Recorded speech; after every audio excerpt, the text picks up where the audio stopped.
If your technique looks different every week, you're not actually making progress, you're just changing the movement. In today's video, I'm going to show you exactly why standardizing your technique is one of the most overlooked principles when it comes to long-term physique development, and how it's the key to measurable progress in the long term. Hey guys, welcome back to the channel. I'm Kyle Raggio, IFBB Classic Physique Pro and owner of Ultimate Physique Coach, where I help bridge the gap between knowledge and application to help you take your physique to the next level. So we all know that when it comes to making progress in the gym, we need to have some form of progressive overload in play. And I think the big trap I see most people fall into kind of falls into three main categories. So in today's video, I'm going to break those down and how you can avoid them in future to take your training to the next level. So we know progressive overload is an important factor when it comes to just making progress in the gym. You need to improve your training or increase your training demands over a specific period of time.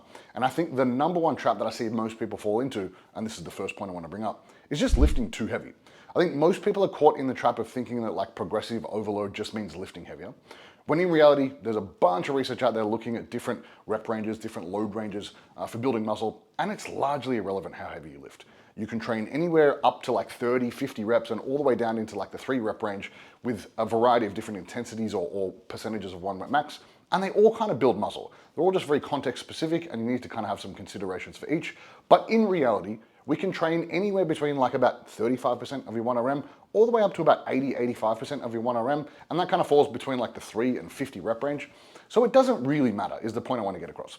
So in terms of like how heavy you need to lift, it's largely irrelevant as long as you stay within those intensity ranges and those rep ranges. So I think getting caught in the trap of always just trying to lift heavier can be helpful in the short term, but you'll run into some issues more longer term because progress isn't always linear. You will kind of get to a point where you can no longer lift heavier. This kind of goes into my second point, is you will typically have to adjust your technique in order to continue lifting heavier. So this is kind of point number 2, and I'll roll into point number 2, is really just using poor technique.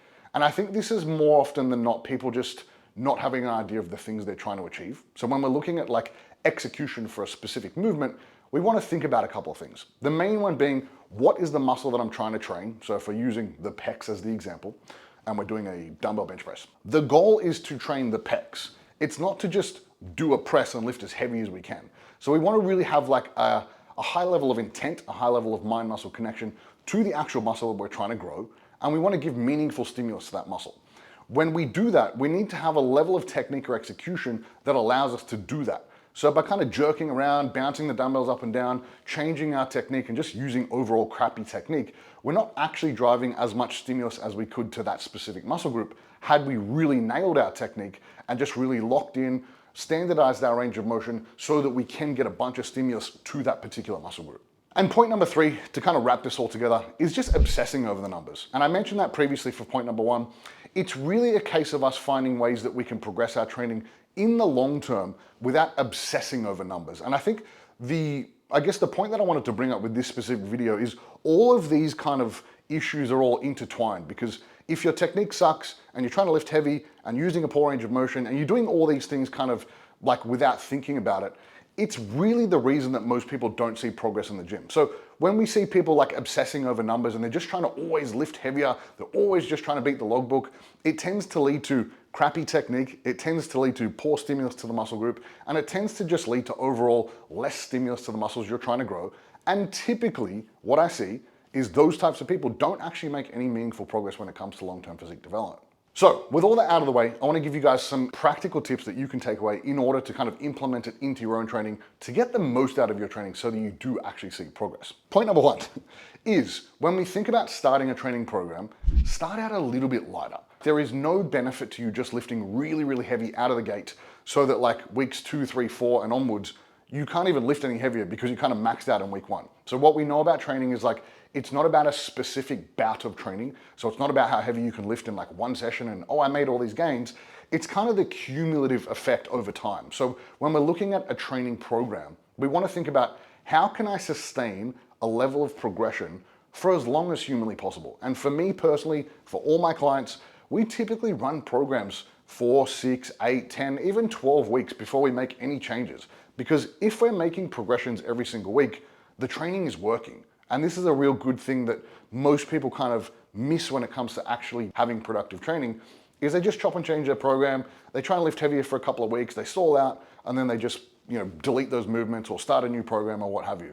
The longer we can progress over time, the more gains you're gonna make. Point number two, and this kind of goes back to the standardizing your movements or your technique. When we think about a brand new training program, I give you a new program, hey, go and start this program. I want you to really nail your technique in the initial weeks. So typically for me, for all my clients, it's really the first like 1, 2, maybe 3 weeks where we really lay the foundations so that we can have that productive long-term training outcome.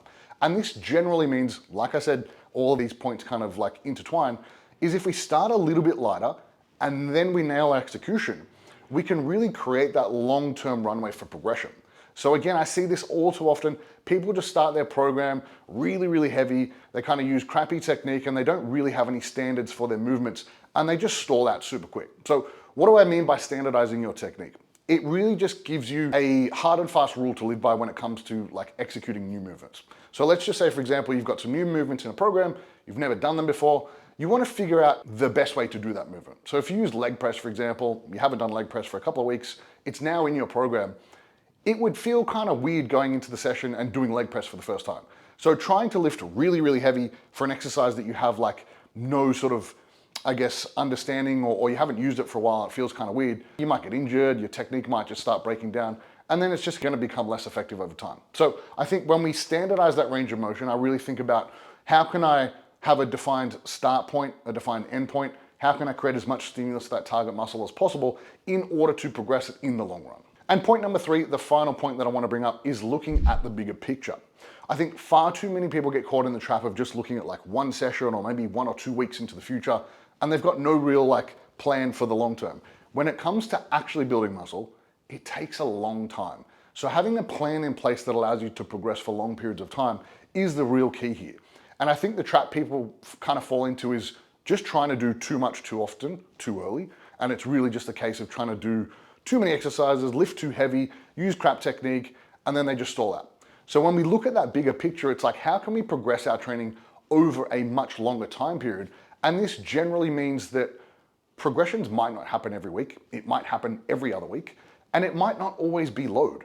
It's a case of maybe getting a couple of extra reps in this session, maybe lifting a little bit heavier, maybe you've improved your technique, maybe your proximity to failure has improved, so you've kind of pushed the effort on that session. And then maybe we could have a combination of all of those things where we might add sets, we might add reps, we might add load, we might improve our technique, and we kind of have this intertwined progressive model where we take multiple pathways of progression in order to, I guess, progress long term. And that's the goal at the end of the day. It's not always just doing one thing, beating that to death and then kind of falling short. It's how can we kind of do all of these little things over time in order to produce a better outcome in the long run.